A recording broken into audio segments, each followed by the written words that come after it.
l'onction. Alors, quand tu es oint, c'est pour accomplir ta mission. Hello. Enfin, la troisième chose qui caractérise le juge, c'est l'instruction. Dieu dit à la mère de Samson, il ne faut jamais raser sa chevelure. Jamais. Il est consacré pour moi. Il ne doit jamais avoir la chevelure rasée. Alors, le jour où il sera rasé, et on l'a vu dans le texte, il deviendra un homme normal. On parle ici de la sanctification et de la consécration. Alors, chacun de nous a une instruction. Et l'instruction protège l'onction pour que la vision continue. Le jour où tu détruis ton instruction, alors ton onction faiblit, s'évapore. Et maintenant, la mission s'arrête. Alléluia. On a plusieurs formes d'instruction. De façon générale, l'instruction a trait à deux choses en général. Parce qu'ici, on a parlé de l'interdit dans l'instruction. Donc, Dieu te donne les interdits. Premier volet des interdits qui concerne tous les enfants de Dieu, le péché. On doit refuser le péché dans nos vies. Deuxième dimension d'interdit, c'est une bonne chose que Dieu t'interdit de faire à toi, pas à tout le monde. Pour t'utiliser, tous les juges ont des choses normales, mais que Dieu refuse dans leur vie. Mais c'est pas pour dire que ton interdit, c'est mon interdit. Chacun a son interdit. Alors, je connais une maman, une servante de Dieu. Quand elle a cru, Dieu lui a interdit les bijoux.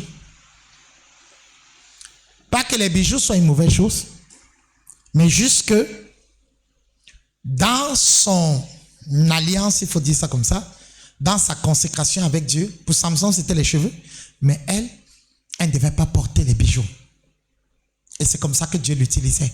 Mais ça ne veut pas dire que ça devient une doctrine. Tu commences à dire à tout le monde, ne porte pas les bijoux. Dieu n'aime pas les bijoux. Non, c'est pas que Dieu n'aime pas les bijoux, mais Dieu n'aime pas les bijoux avec toi. Amen. Ici, c'est le niveau de la consécration. Alléluia. Donc, c'est ça l'interdit. Donc, il y a deux dimensions de l'interdit. Vous allez découvrir dans le livre. Pour ceux qui ne sont pas encore arrivés, il y a la sanctification et un autre volet de la sanctification, mais qu'on appelle ici la consécration. Si tu es un juge, tu dois avoir l'instruction ou encore l'interdit. Et l'interdit va aller dans la sanctification et la consécration. Amen. Donc, pendant que je parle, tu dois déjà pouvoir trouver quelle est ta consécration. D'autres, c'est le sommeil. Il doit consacrer son sommeil à Dieu. Le Saint-Esprit t'explique, il te parle de ça. D'autres, c'est sa nourriture. C'est-à-dire, ils peuvent manger 3 repas par jour. Par exemple, vous savez que Jean-Baptiste ne mangeait que les sauterelles et les miels sauvages. Si vous l'invitez dans une fête, il venait avec sa gamelle de sauterelles et de miels sauvages. Vous mangez les sandwichs, les shawarma, les risottos, ou les tozos, et tout, vous mangez dans tous les sens. Jean mange sauterelles et miel sauvage. Et vous savez que quand vous mangez la même chose tous les jours, vous n'avez plus le goût. Donc Dieu ne voulait pas qu'il ait le goût au niveau de ses papilles gustatives. Et c'était ça sa consécration. C'est pour ça que son onction fonctionnait librement. Parce que l'instruction, ce n'est pas ce qui fait venir l'onction. Mais l'instruction, c'est ce qui permet à l'onction de couler librement. Aïe, aïe. Parce que pour que l'onction coule, c'est comme un tuyau, ça doit passer dans un tuyau. Si le tuyau est bouché, comme les vaisseaux sanguins, le sang ne coule pas bien. Alléluia. Maintenant, si tu es donc dans ton instruction, ça ouvre le canal. Amen. Mais si tu faillis à l'instruction, c'est pas que l'onction n'est plus là, mais l'onction ne coule plus librement. Alléluia. Donc voilà. Donc chacun de nous doit savoir à quel niveau il se situe. Pour la sanctification, on sait qu'on ne doit pas pécher. Mais à quel niveau il se situe dans la consécration. Samson, c'était ses cheveux. Toi, c'est quoi? Chacun sait. Il y a des personnes, Dieu ne te permet pas de porter un type de tenue. Il ne veut pas. Mais les autres enfants de Dieu peuvent porter. Mais toi, jamais. Il va te dire, si ça ne dépasse pas le genou. Non. Le jour où tu vois une autre soeur, mais au niveau du genou, il n'y a pas de problème. Mais toi, tu dois couvrir ton instruction. Alléluia. Amen. Alors, vous voyez donc que dans ce livre, quand Dalila veut te tuer, c'est ton instruction qu'elle cherche. Elle ne peut pas t'attaquer au niveau de l'onction. Elle ne peut pas lutter avec Samson. Mais tout ce que Dalila a cherché à faire, c'était donne-moi le secret de ta force. Donne-moi ton interdit.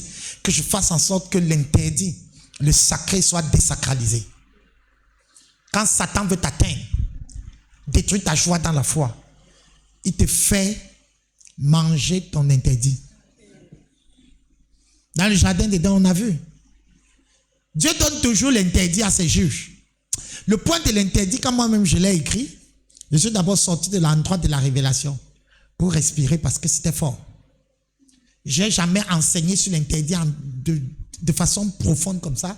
J'avais même jamais vu ça, l'angle interdit de façon profonde. Mais quand je me suis mis à écrire, j'ai vu que l'instruction, parce qu'il y a les instructions direction, il y a les instructions interdites, mais ici c'est plus interdit. Alors je me suis rendu compte que wow. Adam et Ève, quand Satan est venu, il a attaqué quoi? L'interdit. Il les a fait manger ce qu'on avait défendu. Quand Satan veut détruire la vie d'un chrétien, il cherche ton interdit. Ça, c'est un point pertinent de cet ouvrage. Et ça va aider beaucoup d'enfants de Dieu à ne plus se faire avoir. Amen. Dalila, pour stopper l'onction, a touché l'interdit. Dalila, pour arrêter la mission, a touché l'interdit. Pour dénaturer l'onction, elle touche l'interdit. Pour arrêter, stopper la mission, elle touche l'interdit. Donc l'interdit, le troisième ingrédient du juge, est ce qui porte les autres. Est le support de l'onction et de la mission. Oh, avec ça tu vas bien comprendre les livres là. Alors, quand Dalila vient, Dalila attaque ton interdit. Quand Satan veut te faire regarder, rentrer dans le monde, il attaque ton interdit. Il met à côté de toi un ami qui va t'amener à faire les choses que tu avais laissées.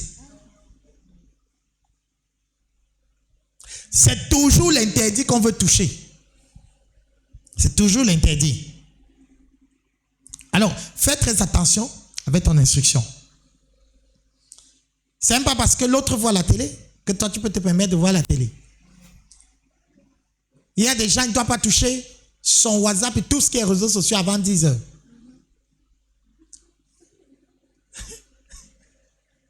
Parce que Dieu veut enlever Isaac de son cœur. Je vous ai dit hier que ce n'est même pas Isaac qui était le problème. C'est Isaac dans le cœur d'Abraham qui était le problème. Le téléphone n'est pas un problème. C'est la position du téléphone dans ton cœur qui est un problème. Hello? Donc quand Abraham a levé le couteau et il a voulu tuer Isaac, c'est là où Dieu a vu que Isaac était sorti de son cœur. Et je crois qu'il n'a plus jamais mis Isaac dans son cœur. Parce que l'enfant là peut partir à tout moment. Alléluia. Amen. Très important. Donc, quand Dieu te donne l'instruction, l'interdit, ne porte pas ceci, c'est pas que c'est une mauvaise chose. Mange les sauterelles et le miel sauvage. Non. C'est pour enlever quelque chose de ton cœur. Une idole de ton cœur. Pour qu'il n'y ait que lui seul qu'on adore. Alléluia. Amen. Donc vous voyez que Dalila a réussi à raser ses 7 tresses et il est devenu faible. Il est devenu faible comme tous les autres hommes. Il a commencé à perdre les batailles. Et première chose qu'on a percé ses yeux, vous allez découvrir dans le livre, on l'a attaché, on l'a mis en prison, on a fait en sorte qu'il tourne la meule, c'est-à-dire ta vie commence à tourner en rond. Quand tu vois comment ta vie tourne en rond pendant longtemps, et que ce sont les autres qui bénéficient, sache que Dalila t'a touché. Alléluia. Oh, Dieu est grand. Gloire à Dieu.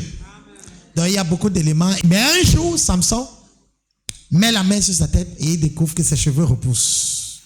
Et c'est à ce moment que Samson entre dans l'action et accomplit sa mission à l'optimum. Donc dire à quelqu'un ce soir, je ne sais pas qu'est-ce qui t'est arrivé, je ne sais pas qu'est-ce qui s'est passé dans ta vie. Ce livre te permet, s'il y a eu la chute, ce n'est pas seulement tomber dans le péché, mais c'est le fait d'arrêter, c'est la cessation d'activité.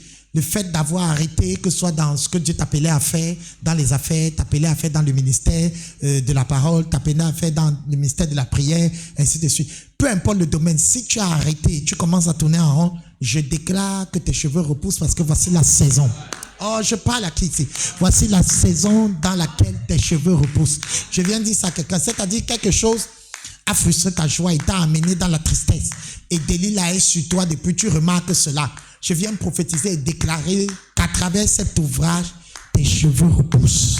La restauration cogne à la porte de ta vie au nom de Jésus. Quelqu'un va être restauré après ce moment. Au nom puissant de Jésus, tu vas être restauré après ce moment.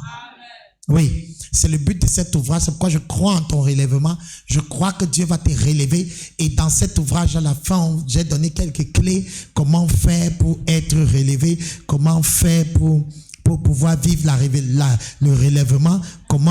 Quelles sont les clés? Qu'est-ce qu'il faut savoir? Ainsi de suite.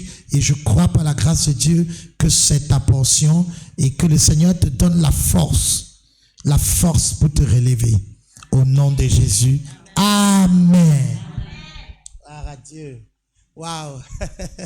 Que Dieu te bénisse. Je veux bénir Dieu à l'instant. Je clôture mon premier propos. Mon éditeur est là. Oh, ça fait longtemps.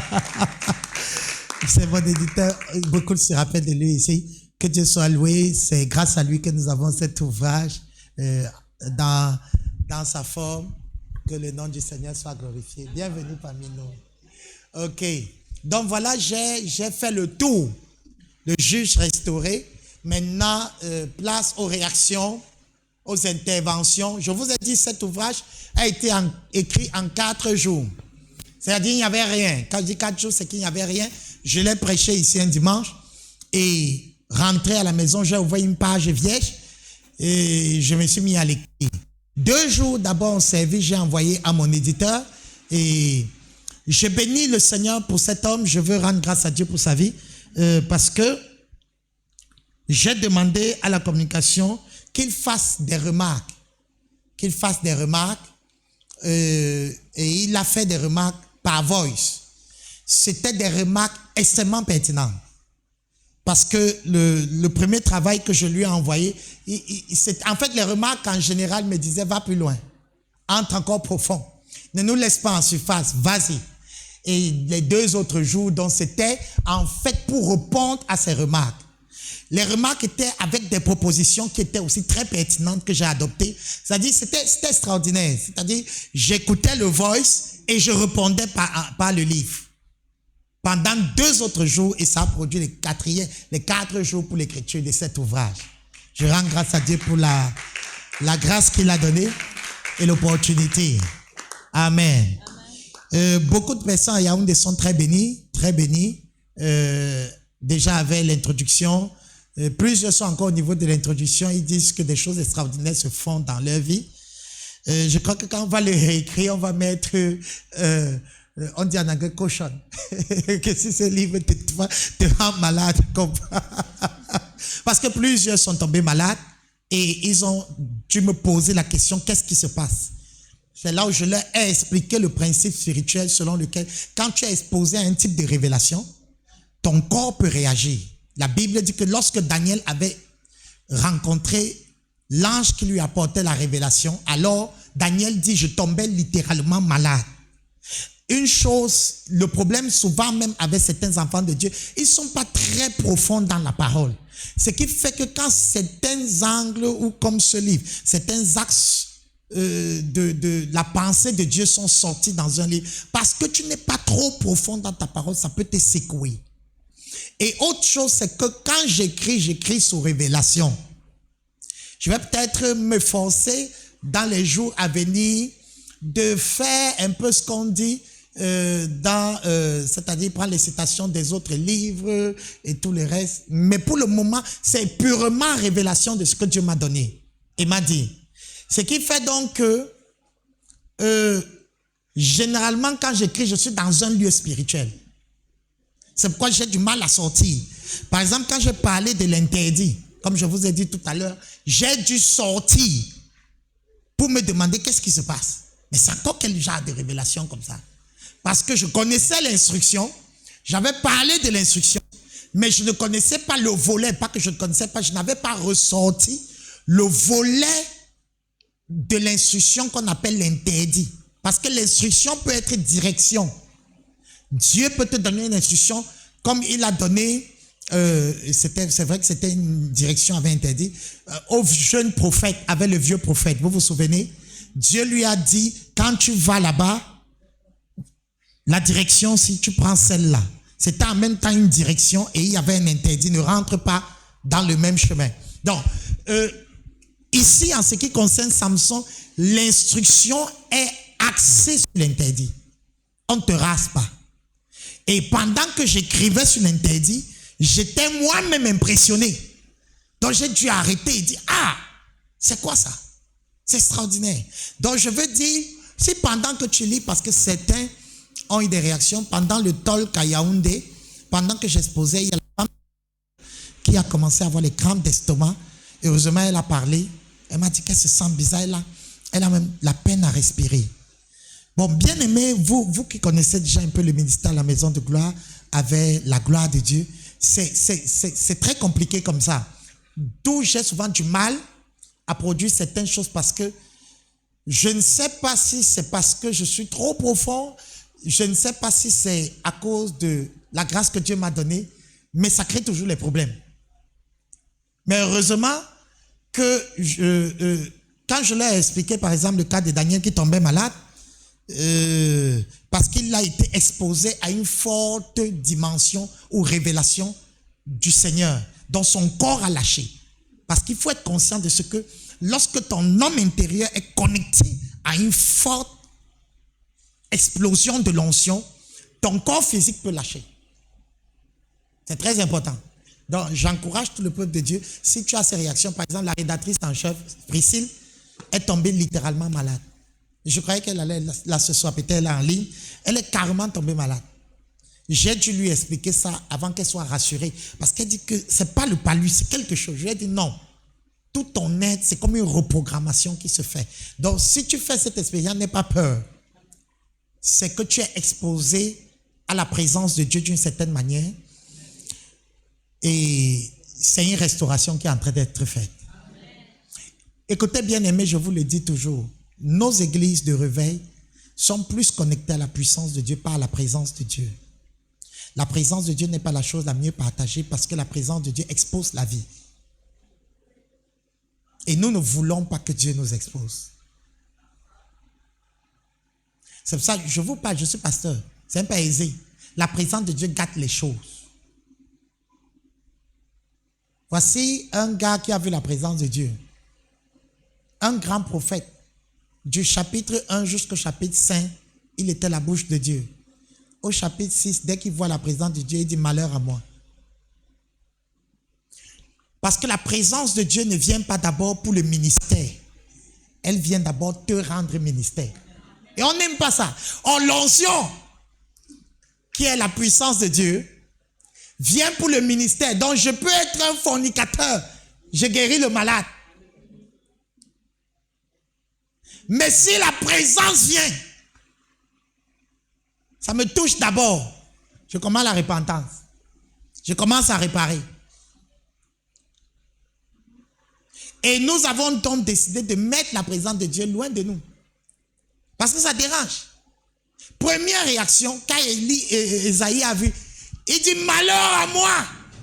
Il ne dit pas malheur à vous. La prophétie a changé. Maintenant c'est moi. C'est moi. Et c'est pour ça que de plus en plus, on fuit la présence de Dieu parce que les serviteurs de Dieu, les frères en Christ, les juges que nous sommes, personne ne veut être exposé. On lit la parole pour prêcher aux autres. Pas d'abord pour prêcher à soi-même. Alors, ça c'est un de mes couloirs. Ça fait en sorte que ce que je fais est très compliqué, extrêmement compliqué. Dieu m'exige un standard et quand j'ai vu la réaction avec dans les vies, j'ai encore confirmé que le Seigneur travaille, mais je préfère vous dire, ce livre va aider beaucoup de personnes pour le relèvement. Que Dieu vous bénisse. Ok, il y a des réactions. On peut passer le micro, hein, sans vraiment un protocole. On reste assis.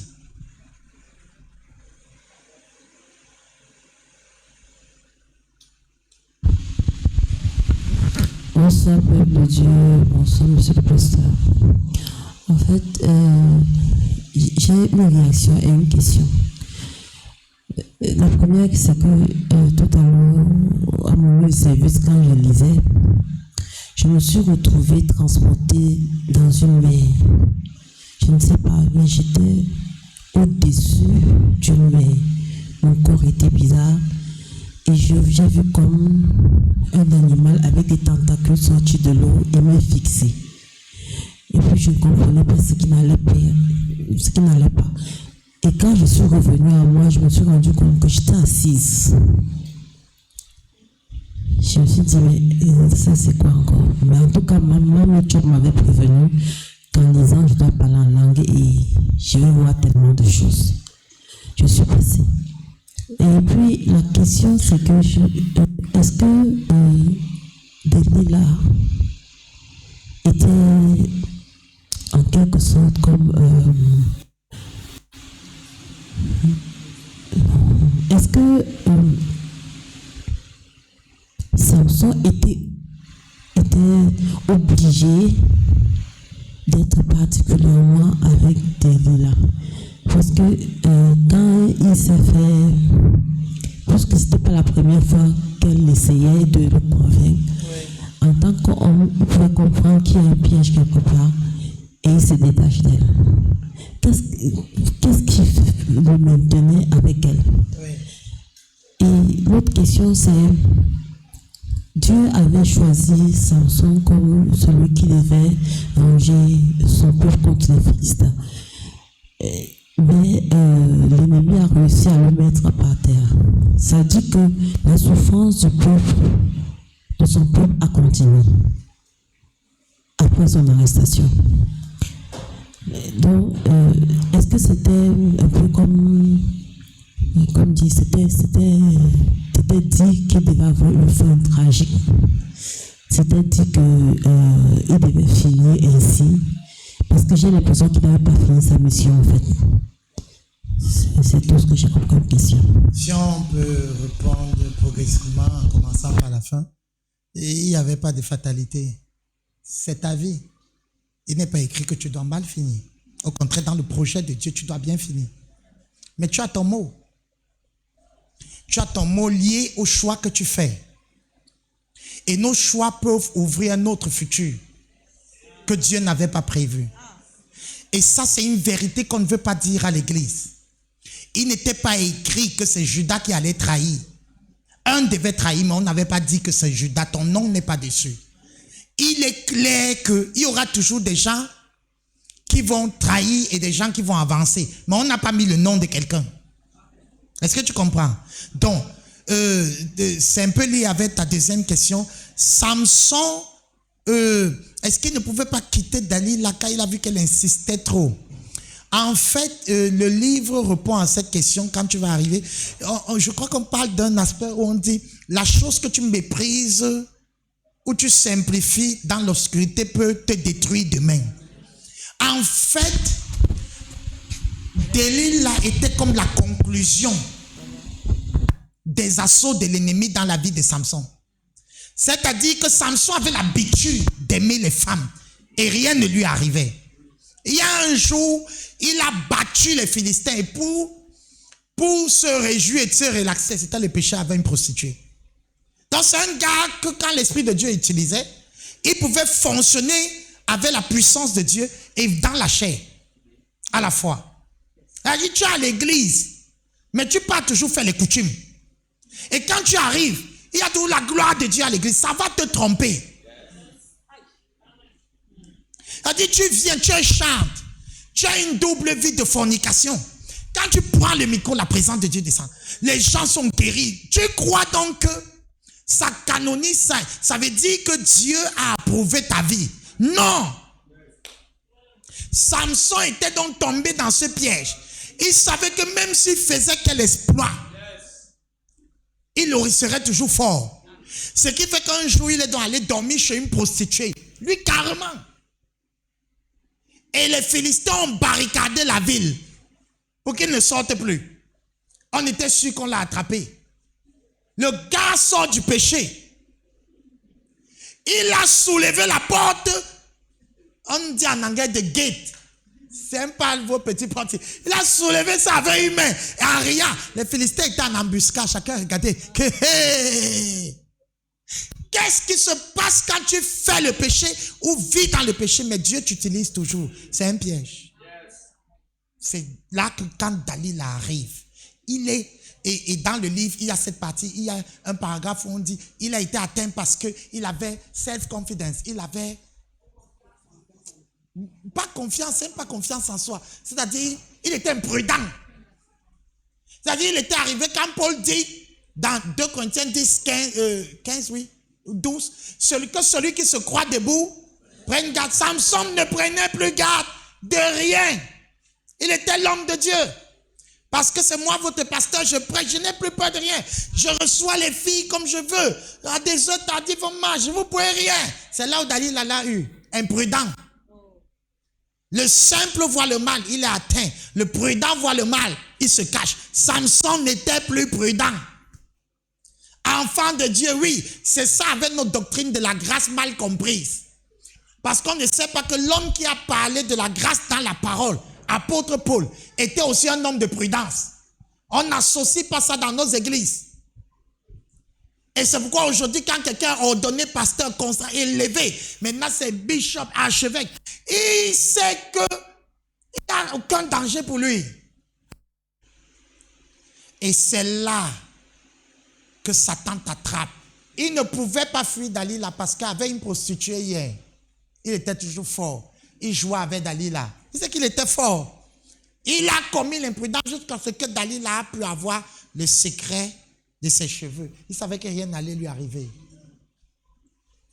Quand tu as les numéros des frères ou des gens qui t'ont courtisé et tu gardes pour quel but? Quand tu es une femme mariée et tu donnes ton numéro à un homme, tu penses que tu peux tenir, non? C'est ça.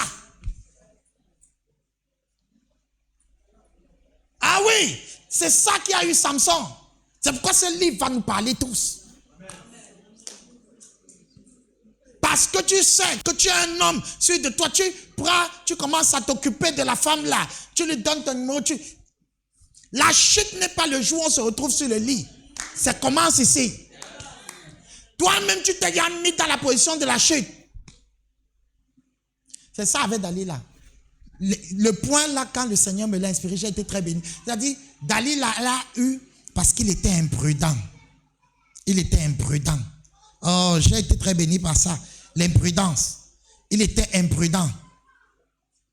Il était très imprudent. Samson savait que rien ne peut lui arriver. Lui, il tape tout le monde. Regardez un monsieur. Franchement, avouons quand même. C'est pourquoi le pouvoir, la force, l'onction, la grâce que Dieu t'a donnée ne doit pas te monter sur la tête. Un gars, on l'attache. Il déchire d'abord les cordes. Il ramasse la mâchoire d'un âne. Donc l'âne est mort, pas vivant. Donc c'est un gars qui a la capacité de prendre ce qui est mort et d'accomplir sa mission avec. Il prend la mâchoire de l'âne mort, encore frais. Il tue 1000 personnes avec une mâchoire d'âne. 1000 avec une arme non conventionnelle. C'est vrai que si c'était dans nos églises, on aurait fait l'église de la mâchoire d'âne.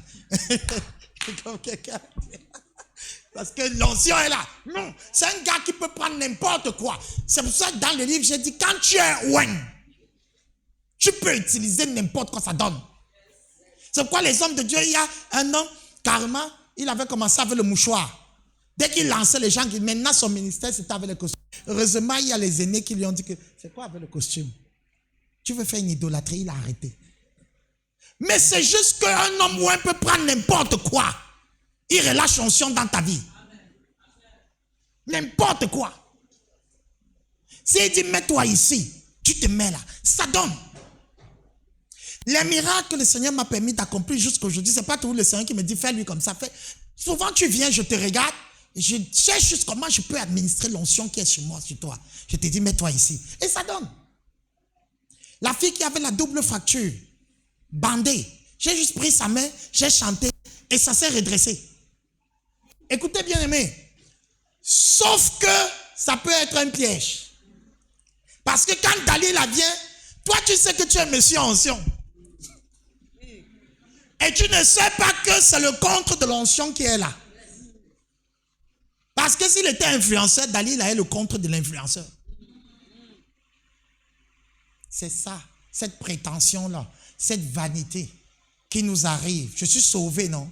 Ah, comme dans le péché, tu vois comment tu commences à vivre seulement. Tu vis. Tu dis non, Dieu pardonne.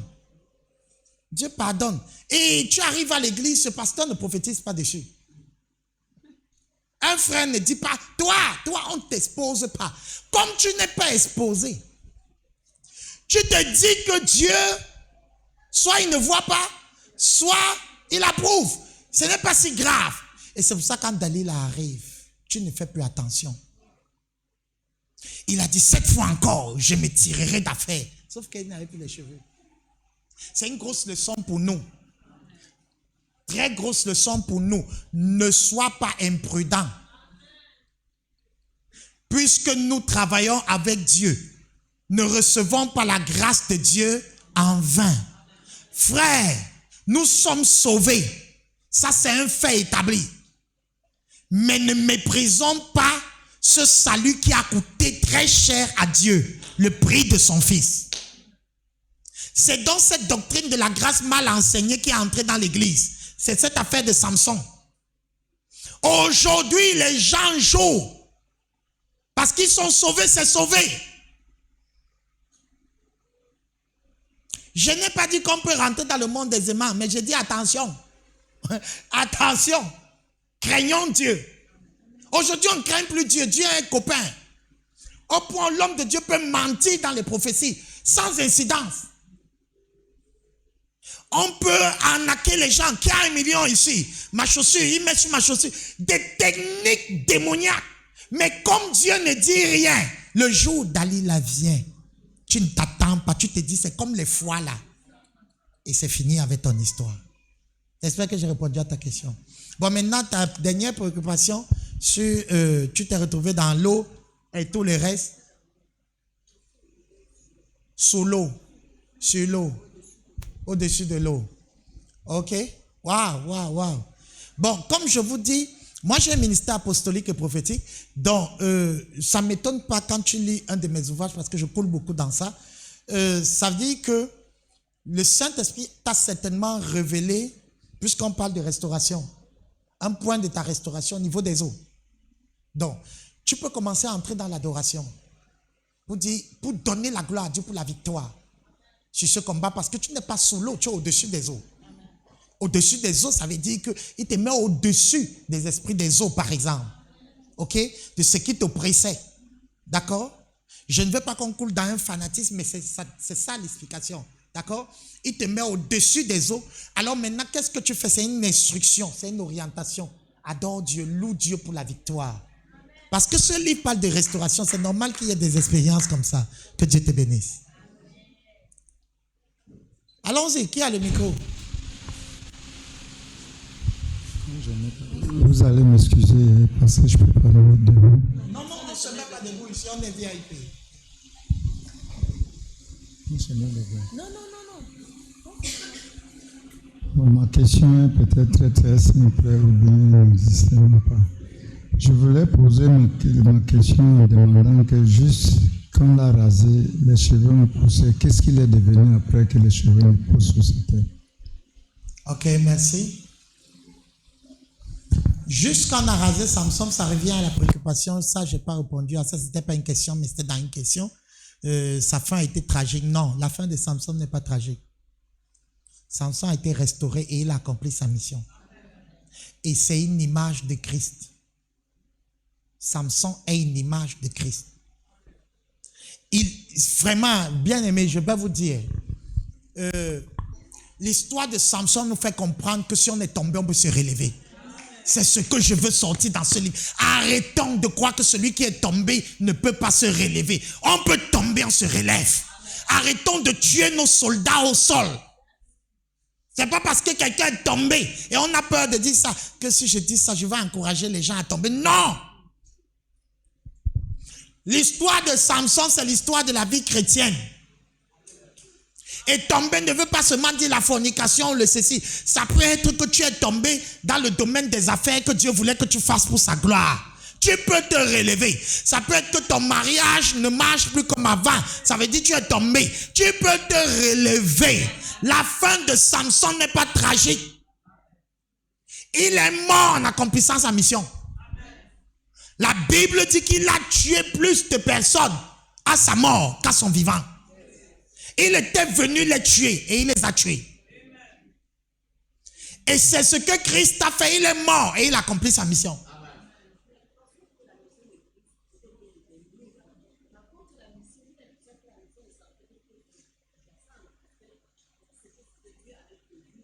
Tu as lu sa mission. Tu n'as même pas encore lu, n'est-ce pas?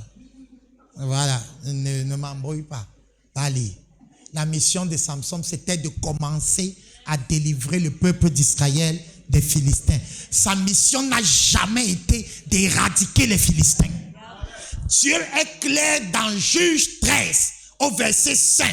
C'est lui qui commencera à délivrer mon peuple des Philistins. Et il l'a fait. Ce n'est pas lui qui éradiquera le problème des Philistins. Dieu a dit commencer à délivrer. Et il a commencé. L'autre qui allait venir allait continuer. Amen. Oui. Arrêtons aussi d'idéaliser parce qu'il y a des gens ici qui sont en train de faire leur mission. Comme ce n'est pas dans les satellites, ils croient qu'il n'est pas en train de faire sa mission. Comme ce n'est pas sur le pupitre avec moi, ils croient qu'il n'est pas en mission. Non, chacun a sa mission. Et il y en a qui sont en train de faire leur mission.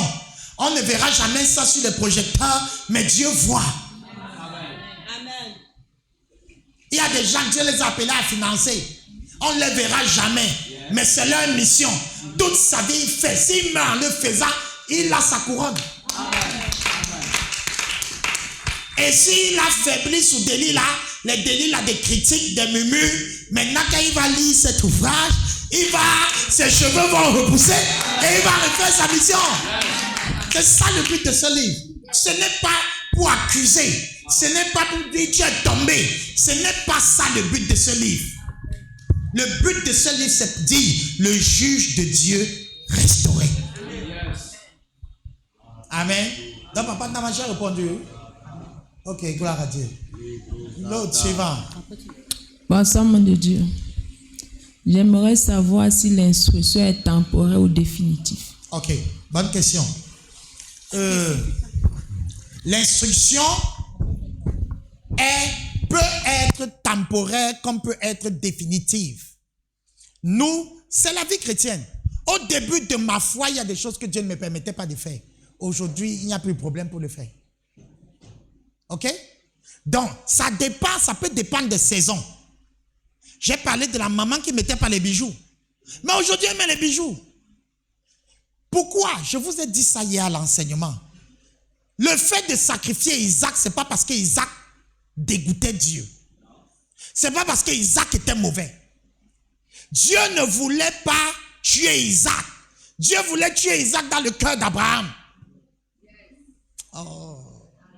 Tu n'as pas dit l'amen qui me rassure. Le jour où Abraham a levé le couteau, Isaac était mort dans son cœur. C'est là où Dieu a dit ne lui fais plus du mal. Le problème est résolu. En fait, comme pour dire tu l'as tué. Il y a des instructions et des interdits qui sont temporaires, qui sont pour une saison. Parce que Dieu veut que la chose meure dans ton cœur. Quand il va te donner ça après. Tu vois un gars qui aimait manger. Chaque fois qu'on disait jeûne, il jonglait. Il vient à l'heure de la prière, mais il est sur sa bouche. Il a déjà bien mangé. Alors, Dieu peut lui donner une instruction de jeûner sur les 7 jours, 4 jours. Et il va croire que c'est parce que le jeûne, c'est être spirituel. Non, c'est après un temps. L'instruction périme. Maintenant, il voit la nourriture. Ça ne lui dit plus rien. C'est un peu une idole. C'est ça le but. En fait, le but, c'est que Dieu soit le seul dans. Amen. Dieu peut te donner l'argent, après il te demande ça. Est-ce qu'il a un problème avec l'argent? Il n'a pas un problème que tu aies un compte bancaire fourni. Mais il a un problème si ton cœur est dans le compte. Tu vois un frère en difficulté, tu ne peux pas l'aider. Parce que ton travail, c'est d'amasser l'argent. Alors Dieu te dit, donne-moi. Tu commences à chasser les démons. Tu dis, c'est même pas une instruction de Dieu ça. Le jour où tu commences à donner, ça quitte de ton cœur. Il met les milliards dans ton compte. Parce qu'il sait que ce n'est plus ça, l'objet de ton adoration. C'est pourquoi quelqu'un dit, Paul l'a dit, Jean l'a dit, petits enfants, fuyez les idoles. Amen. L'idolâtrie est un gros problème. L'idolâtrie, c'est toute chose mauvaise ou bonne qui prend la place de Dieu. Mauvaise ou bonne. Tu peux idolâtrer un péché, une mauvaise chose. Tu peux idolâtrer une bonne chose. Il y en a leur smartphone. Et tu es une idole. Quand il se lève le matin, il ne dit pas merci Seigneur, il regarde WhatsApp, Facebook. Et il fait 2 heures dessus à regarder. Avant de penser qu'il y a un Dieu qui existe. Alors un jour, Dieu t'interdit les réseaux sociaux. Ce n'est pas un péché. Mais ne crois pas que comme il t'interdit ça, il m'a aussi interdit ça. Moi, je n'ai pas le problème là. C'est comme le vin. Est-ce que le vin est un péché? Non. Mais souvent vous êtes enseigné, je croyais que ça allait dire. Mais il y a des critiques. Non. Mais il y a des gens. Déjà que pour nous, enfants de Dieu, on doit pas boire. Amen. C'est pas intéressant. Ça ne sert à rien. Mais, c'est même pas parce que tu vas voir un frère boire qu'il a péché. Mais il y a des gens, même regarder ça, c'est interdit. Donc, connais ton interdit. Ton interdit n'est pas mon interdit. Amen. Suivant. Okay. J'ai répondu à ta question. Une partie et l'autre partie est partie. Ok. Non, si je t'ai dit ça peut être temporaire, c'est que ça peut être définitif. J'ai répondu au début. Il faut bien comprendre. Les écrivains sont comme ça. Il faut demander à l'éditeur. J'ai répondu au début que ça peut être et ça peut être. Pour Samson, c'était pour toute la vie, non? Il y a les choses pour toute la vie, comme le péché. C'est même pas temporaire. Il n'y aura pas un temps où Dieu va te dire de pécher. Ok. Oui, celui qui a le micro. Bonsoir, homme de Dieu. Je veux vous dire merci premièrement pour cet ouvrage. Parce que je me sens, n'ayant pas déjà parcouru la totalité, mais rien qu'à l'introduction, je me sens brusqué. Je veux dire merci déjà au témoignage de la rédactrice en chef. Je veux dire merci à la responsable de la communication, vraiment pour la petite phrase qui a été mise, qui nous a brusqué et qui nous donne l'envie vraiment de parcourir le livre. Merci pour déjà le livre qui nous révèle déjà, moi particulièrement, que je suis un juge. Amen. Ma question est la suivante. Je vois que vous avez mis l'emphase à l'introduction.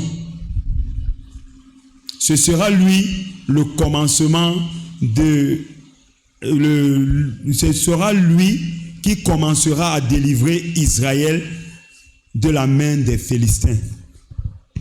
Et tout à l'heure, après l'intervention de la sœur, vous avez encore mis l'emphase sur ça. Et c'est ce qui a interpellé mon attention pendant que j'étais à l'introduction. Je vois que Samson était une prémisse. Et pendant que je lisais, je sentais comme l'Esprit de Dieu qui me parlait que tu es une prémisse. Pourquoi l'emphase? Pourquoi la prémisse? Voilà ma question. Ah, il y avait une question. Oui. Pendant que j'étais en train de lire à l'introduction, je me suis arrêté sur à ce niveau-là. Pourquoi c'est Samson qui commence? Pourquoi c'est Samson qui commence? Et pendant que je voyais que Samson a commencé, l'Esprit de Dieu me disait à moi que tu es aussi une prémisse pour ta famille. et pour ta génération. Et je vois que la Bible, dans ce chapitre aussi, a mis l'emphase dessus. Oui. Et j'ai l'impression que pendant que vous étiez en train de rédiger, vous avez mis encore l'emphase dessus. Oui. Pourquoi j'aimerais un peu savoir. Pourquoi l'emphase sur la prémisse? Oui, pourquoi l'emphase? Donc, je ne sais pas. Oui, parce que c'était ça son appel, ok? Mm-hmm. Lui, il était la prémisse. Moi, par exemple, dans ma famille, je suis la prémisse dans la foi. C'est moi qui ai ouvert les portes de l'évangile dans ma famille. C'est une grâce. Bon, lui, c'était aussi son cas. Donc, peut-être, comme tu l'as dit, toi, tu es la prémisse dans ta famille ou dans un domaine. Chacun peut être prémisse dans un domaine, ok? Il y a ici un comme le pasteur, lui, il est la prémisse des membres de la maison de gloire. D'accord? Bon, Dieu donne à chaque... Que tu sois prémisse ou secondiste ou tertiste, peu importe, tu as une mission. Amen. Amen. Écoutez, ce n'est pas... Écoutez, c'est vrai que l'emphase, parce que c'est le cas de Samson. Ok? Mais Adam était la prémisse, il a échoué, Dieu a créé une nouvelle prémisse, non? Le second Adam. Écoutez, bien aimé. L'emphase, c'est pour dire, voilà la part de Samson, lui, il commence. Peut-être tu t'es retrouvé aussi, tu commences. Fais ce que tu as fait. D'autres vont continuer. Amen. Ok? Oui. Il n'y a pas particulièrement, comme c'est la prémisse, non. N'entrons pas dans un autre sujet. Il était celui qui commencerait à délivrer. C'est ce que Dieu a dit, ce n'est pas moi qui le dis. Donc toi aussi, il y a un domaine où tu commences à délivrer. Ok? C'est peut-être derrière toi que dans ta famille, on entend parler du mariage. Tu es la prémisse dans ce domaine. Ok? Donc, voilà.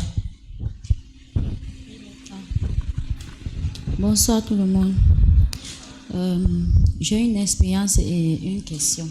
Une expérience? J'espère qu'il n'y a pas les démons dessus. Vas-y. Ok, ma première expérience, c'est... Bon, quand j'étais juste à l'introduction, les premières lignes, là où je me suis rendu compte que Samson était le fils de la tribu de Dan, que je suis. Et vraiment, ça m'a bisté. Ça m'a bisté parce que je me suis rendu compte que, bon, en tant qu'enfant de Dieu, et puis, ouais, j'ai une puissance et la force. Donc, je me suis rendu compte, mais bon, donc j'ai la force de Samson. En fait, donc, j'ai senti une force. Voilà. Oui, tu as senti une force, oui, oui, j'ai senti l'assurance, en fait. Que la force, ça gagne les âmes. Amen. Parce qu'il n'y a plus les Philistins qu'on va taper avec les coups de fouet. Et ma question, c'est sur l'interdit. J'aimerais savoir, comme bon, Samson avait son interdit, c'était au niveau des cheveux. Et bon, peut-être, pour moi, je pense que Samson, c'était juste les cheveux. J'aimerais savoir si l'interdit, je peux avoir plusieurs interdits. Oui. Parce que j'ai comme impression que j'ai plusieurs interdits et ça me dérange un peu. Non, j'ai bien expliqué que de façon générale. Écoutez, c'est pourquoi il faut lire les livres. Je vous comprends. Les questions là, c'est parce que vous n'avez pas encore lu. Le talk, c'est vous encourager à lire et à comprendre. Écoute, j'ai dit qu'il y a deux types d'interdits, d'accord, de façon générale. Il y a l'interdit lié au péché, la sanctification, ok? Il y a l'interdit lié à une bonne chose, ok? Et dans les deux groupes, la bonne chose, c'est sanctification, consécration, ok? Alors, dans la sanctification, il y a beaucoup de péchés, non? Dans la consécration, il peut aussi avoir beaucoup de choses. Dieu t'interdit la greffe, par exemple. Dieu t'interdit, je vais dire quoi encore? Je vais prendre quel exemple? La nourriture. Jean-Baptiste, je vous ai dit que lui, même si on l'invitait dans quelle fête, il devait avoir sa gamelle de sauterelle avec le miel sauvage. C'est un gars, jusqu'à Jésus a même ri dessus, en disant que Jean-Baptiste est venu. Il ne mangeait pas, il ne buvait pas. Vous voyez, je vous ai dit que l'interdit surtout de la consécration, c'est d'enlever le goût de quelque chose. Quand tu manges la même chose tous les jours, le goût part. Donc même Jésus a confirmé qu'il ne mangeait pas, il ne buvait pas. Vous dites qu'il a un démon. Maintenant, il dit que lui, Jésus, est venu et il mange et il boit. Vous dites qu'il est un mangeur et un buveur. Vous voyez, l'interdit des gens qui était comme son mentor, comme son père spirituel qui a ouvert les cieux pour lui, n'était pas l'interdit de Christ. Donc, ce n'est pas parce que ton leader a tel interdit que c'est ton interdit. On écoute l'esprit, ce n'est pas la religion. Ok? Par exemple, si vous êtes à la maison de gloire, il y a un interdit à la maison de gloire ou des interdits. Ok? Qu'il n'y aura pas ailleurs. Donc, si tu veux fonctionner avec le Dieu dans ce lieu, révélé en ce lieu, il faut respecter l'interdit. On est d'accord que les femmes ne serrent pas leur corps avec le pantalon ici, non? Ailleurs, il n'y a pas de problème. Ce n'est pas que c'est un péché ailleurs. Mais si tu fais ça ici, Dieu, c'est un péché. Contre la loi de la maison. Ok? C'est un interdit. Ça veut dire que, je vous ai dit que l'instruction protège l'onction. Ou permet à l'onction de se mouvoir librement. Ok? Donc, il peut y avoir plusieurs interdits. Mais que ce soit, et ça j'ai insisté, instruit par l'Esprit de Dieu. On n'est pas les religieux. Et on ne fait pas. Ce n'est pas, non, l'Esprit de Dieu qui te demande de le faire. Il y a des choses qui seront pour un moment, il y a des choses pour toute ta vie. Ok? Même dans les interdits consécration. D'accord? C'est clair. Il y a des choses que je ne peux pas faire, mais que tout le monde peut faire, mais moi je ne peux pas. Ok? Suivant. Il y avait un doigt ici, non? Ok.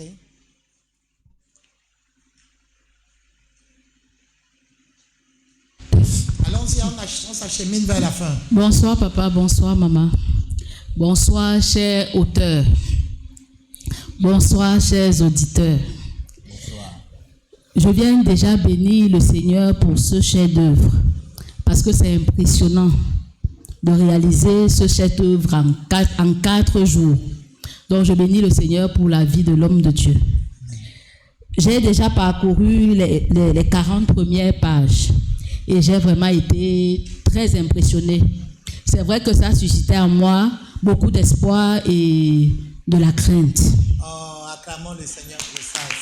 Ça veut dire que ça n'a pas servi, ça servi à quelque chose. Ce qui m'a véritablement marqué, c'est au niveau de l'instruction. Jusqu'ici, c'est au niveau de l'instruction. La première définition qui est l'instruction de façon générale, c'est le fait d'acquérir une intelligence.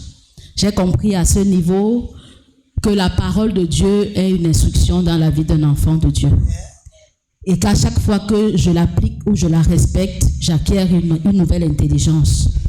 En second, la deuxième définition qui a été celle de quand Dieu te donne une instruction, c'est parce qu'il veut enlever une idole de ton cœur. J'ai compris qu'à plusieurs niveaux, Dieu m'a donné des instructions que je n'ai pas respectées. Et ça m'a fait peur.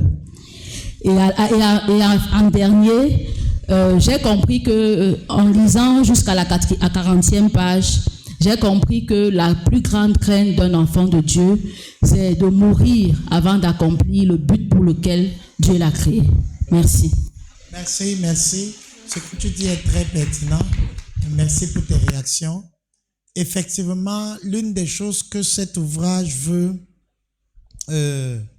encourager, c'est le fait d'accomplir sa mission. Amen.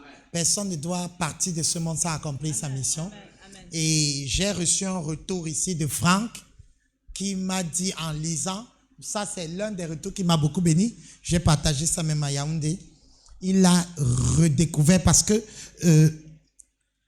quand je parlais de la mission, mon but c'était d'amener quelqu'un qui ne connaissait pas sa mission à la découvrir, ou alors quelqu'un qui connaissait sa mission et qui à cause des problèmes de la vie et des pressions l'a oublié. Donc la redécouverte de sa mission. Et lui particulièrement, il m'a écrit pour me dire que pendant qu'il lisait, il a redécouvert sa mission avec des thèmes poignants. J'étais très béni. Il m'a écrit que ma mission, c'est de délivrer comme ça. J'ai dit au Seigneur, merci pour cet ouvrage que tu as inspiré parce que ça a un sens. Ça aide de façon pratique les enfants de Dieu à aller dans le sens du royaume. Donc, bien aimé, l'un des buts de ce livre, c'est d'amener un juge que tu es, que je suis, à vivre jusqu'au dernier jour en accomplissant sa mission. C'est pour ça, pour moi, Samson est un succès.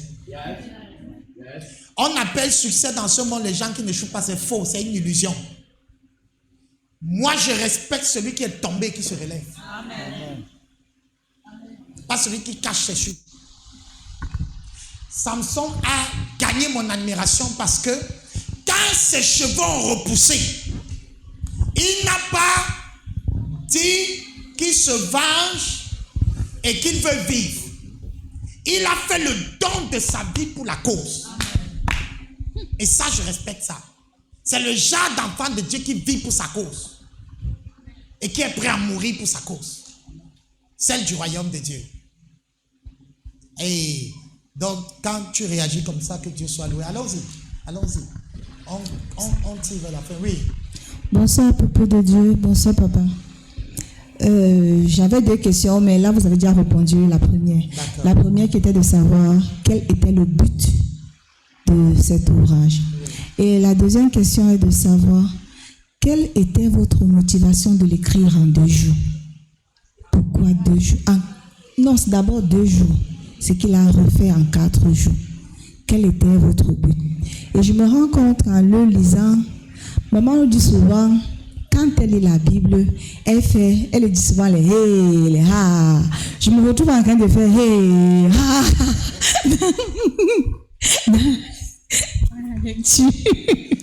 Bon, quelle était ma motivation? Ça, j'ai pas mal. Quelle était ma motivation de l'écrire en 2 jours? Je vais vous dire, je ne pense pas que ma motivation est liée uniquement à ce livre. J'ai une chose qui m'anime. J'ai une chose qui m'anime. Je ne veux pas partir avec mes choses. Alors, je vous parle, j'ai près de 25 livres dans la machine. C'est que j'avais perdu mon éditeur de vue. J'écris comme je prêche. Et quand j'écris, c'est pour laisser la trace. Parce que j'ai découvert, avec mon premier ouvrage, qu'il avait eu plus d'impact que mes prédications réunies. Les retours que vous m'aviez donnés m'ont fait comprendre que, hey, donc, dans la prédication, j'ai dit ça encore plus, vraiment mieux. Mais j'ai juste fait quelques lignes et chacun découvrait quelque chose que je prêche tout le temps. Alors, est-ce que l'onction doit aussi te prendre au talk, maman? Hey, Seigneur. Parce que j'explique ma vie, là, je parle maintenant de passion. Donc, ne vous intéressez pas, laissez le Saint-Esprit faire avec. Écoute, bien-aimé. Quand j'écris, ce que j'écris, c'est pour que ça ne se perde pas. C'est pour ça que j'ai appelé mon dernier fils Legacy. C'est pour laisser un héritage. Parce que je suis un homme, je le disais à un atelier quelque part, c'est vrai que ça ne plaît pas beaucoup, qui vit pour partir. Qui n'est pas là pour rester. Ça va peut-être vous choquer parce que vous aimez votre pasteur, mais excusez-moi, j'ai la pensée du départ. C'est pourquoi je peux faire en 4 jours parce que je n'ai pas beaucoup de temps. J'ai dit par exemple à la sœur Marie-Geneviève que si j'avais, c'est qu'il s'est déplacé et puis à un moment, il y a eu beaucoup de choses même de mon côté. S'il était à côté de moi, c'est que j'ai sorti plus de livres que ça. Parce que cet homme que vous voyez, ce bien-aimé facilite certaines choses. Il a une grâce, peut-être lui-même ne sait pas. Mais comme peut-être moi je vois les choses, j'ai toujours dit ça à quiconque m'a rencontré. Il a une grâce de facilitation dans ce genre de domaine. C'est que s'il est là, même maintenant je peux écrire même ce que je dis là. Parce que je sais qu'il va formaliser, il va rendre ça possible. Je n'ai pas sorti les livres depuis, ce n'est pas que je n'écris pas. Et de 2, je ne fais pas les choses pour faire parce que quelqu'un produit, je peux lui donner. Non, c'est que j'ai fait. Je ne vais pas aussi détruire la vie des gens. Bon, d'autres choses encore. Donc, ce qui me motivait, c'est ce qui m'a motivé à écrire tous les autres livres. c'est vous donner ce que j'ai. C'est me partager comme Jésus a béni, il a rompu et il a donné. Ok? C'est ce qui m'a motivé. Quand j'ai prêché ça à Yaoundé. Quand je suis revenu prêcher, j'ai vu votre réaction. J'ai vu la soif. Il y a plusieurs qui m'ont abordé ce dimanche en me disant qu'ils croient aujourd'hui qu'ils peuvent être restaurés. Ça, c'est la cause immédiate. Mais la cause, toutes mes prédications peuvent être écrites. Et plusieurs sont écrites. Donc, dès que je finis là, j'ai enseigné. Et j'ai vu là où le Saint-Esprit passe, je rentre à la maison, je me mets à écrire. Certains se sont arrêtés en cours de route. D'autres, j'ai découvert dernièrement en ouvrant ma machine que d'autres étaient finis. Des livres depuis 2017 sont finis. 2018, finis. Il y a un là, Escape. Quand j'ai lu ça, j'ai dit, hey! Donc je disais les choses comme ça. Donc je crois que la cause immédiate, c'est que vous étiez ce jour-là nombreux à me poser des questions et à me dire que vous venez d'être bénis par le message. Donc, pour pérenniser ça et qu'un plus grand nombre reçoive cela, je suis allé mettre ça sur écrit. Dans ma pensée, quand je sors ces manuels, ce n'est pas trop les vendre. Ce n'est pas vraiment les vendre. Ça t'étonne parce que c'est votre domaine. Ce n'est pas trop pour les vendre. C'est pour les mettre déjà à la disposition du peuple de Dieu qui valorise. Deuxièmement, pour que les enfants demain retrouvent cette trace et utilisent. C'est pourquoi je garde toujours un exemplaire. On ne sait jamais. Un des petits-enfants là va grandir demain et va exploiter ça. Parce que vous êtes dans un confort incroyable. Vous savez que vous avez votre pasteur. Vous êtes à l'aise. Il va toujours vous prêcher. Vous ne pensez pas à l'avenir. Donc je préfère faire ça pour stocker quelque part. Ça, c'était l'idée des premiers ouvrages. Maintenant, j'ai l'intention d'ouvrir de plus en plus au corps de Christ avec les séminaires, les formations. Mais au début, c'était pour vous donner vous là et garder la trace pour bénir les petits qui arrivent demain. Ok, j'ai répondu à ta question.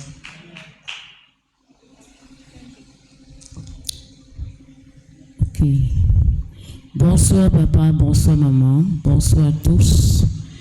Moi, quand j'ai commencé à lire ce livre, j'ai cru il y avait les blessures dans mon cerveau. Donc je sentais comme des blessures dans mon cerveau. Je ne comprenais pas ce qui m'arrivait. Et après, j'ai commencé à sentir comme le palu subitement. Je chauffais, j'avais froid, tout mon corps. Je ne comprenais pas, en fait. Donc c'est après, quand Tatem j'ai arrivé même hier, et non, avant qu'elle arrive, on a commencé à causer au téléphone. Elle a commencé à m'expliquer. Elle a dit par la langue. J'ai dit effectivement, quand je lis le livre, je lis en langue même. Je ne lis pas en français. Donc je lis en comprenant, en langue. Et j'ai commencé à sentir ça. Et hier, avant que je suis allée à la maison, papa m'a remis de ses mains le carton qu'il est rentré avec. Quand je suis arrivée ici, dès que je suis descendue de la moto, tout mon corps avait changé. Wow. Tout mon corps. J'ai commencé à ressentir les mêmes maux de tête, comme si il y avait les blessures dans ma tête, le palu. Il fallait me voir ici.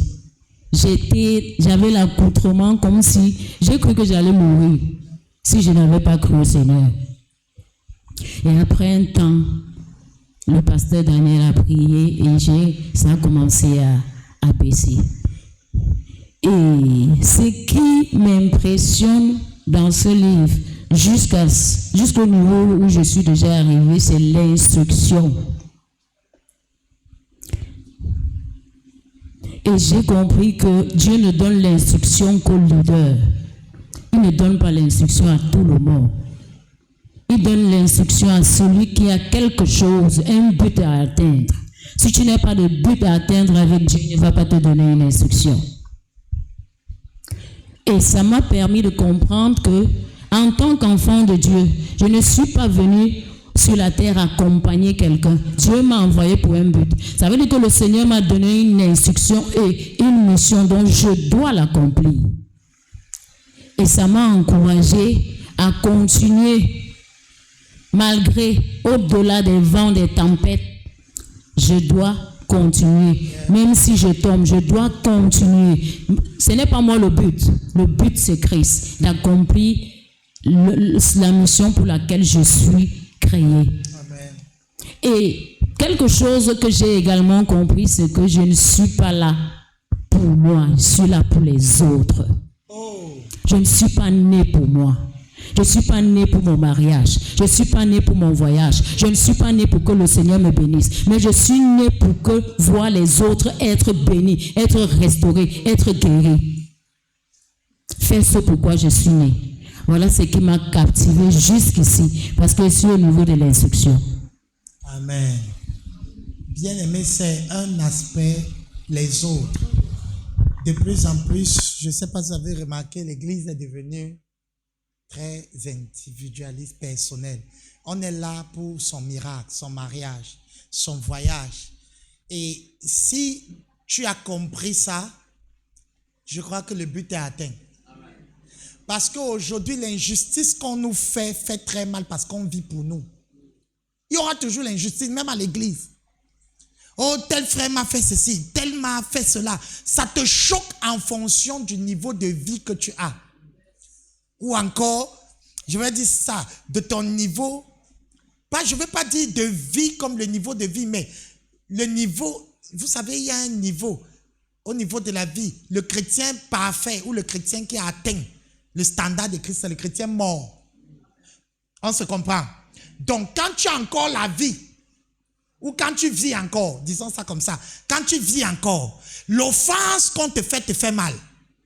Mais quand tu vas à la croix, tu fais mourir les passions de la chair. Ce qu'on te fait ne t'affecte pas trop.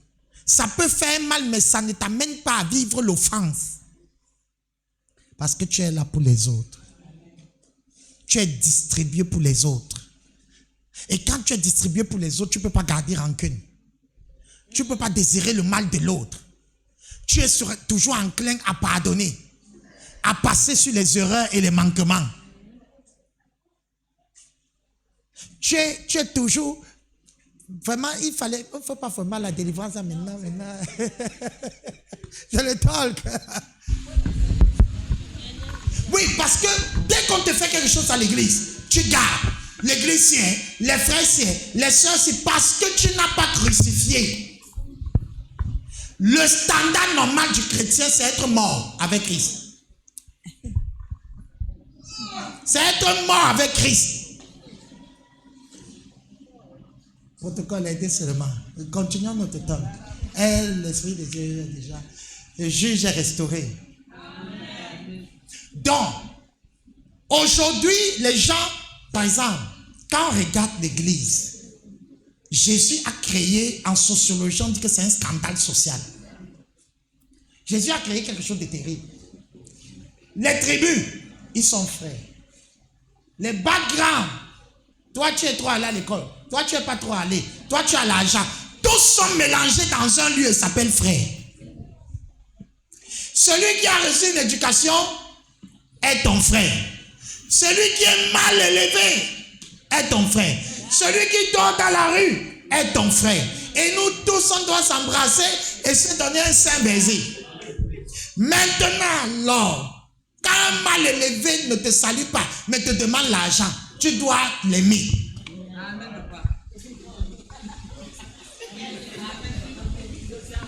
Alors, comment tu vas faire pour aimer quelqu'un qui aime toujours accuser, murmurer, calomnier, et c'est ton frère en Christ? Parce que lui, il a le problème encore dans la calomnie.